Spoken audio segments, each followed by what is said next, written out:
चंद पैसों की चोरी के चक्कर में कोई ऐसा कैसे कर सकता है।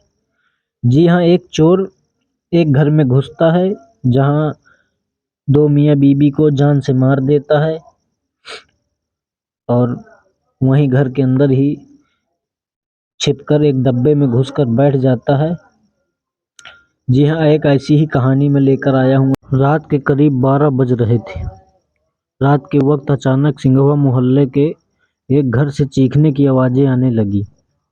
ये घर अनुज बरनवाल का है। 60 साल के अनुज अपनी पत्नी बासमती के साथ यहाँ अकेले रहते थे। घर में थोड़ी देर के लिए शोर हुआ। एक महिला के जोर से चीखने की आवाज़ें आई और थोड़ी देर में ये आवाज़ें बंद हो गई। इलाके के लोग हैरान परेशान थे। आमिर, अनुज के घर में क्या हो गया? इसी बीच किसी ने अनुज के रिश्तेदार मुकेश को कॉल कर दिया। मौके पर पहुंचे मुकेश ने देखा कि अनुज के घर के अंदर से बंद था। मुकेश ने फौरन ही पुलिस को कॉल किया। थोड़ी ही देर में पुलिस की टीम मौके पर पहुंचकर टीम ने किसी तरह से घर के बाहर दुकान में लगी शटर को तोड़ा और फिर पुलिस ने अंदर दाखिल किया। अंदर जाते ही घर के अंदर पति पत्नी का खून से लथपथ शव पड़ा मिला।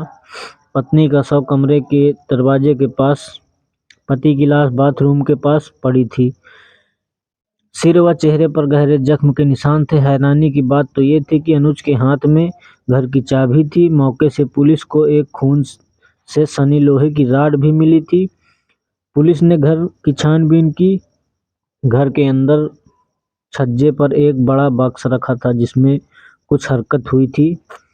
पुलिस के जवान ने छज्जे पर चढ़कर जैसे ही बॉक्स खोला, पुलिसकर्मी की आंखें फटी की फटी रह गई। डिब्बे में एक शख्स छुपा बैठा था। उसके हाथ खून से सने हुए थे। पुलिस को समझते देर नहीं लगी कि ये कातिल ही है।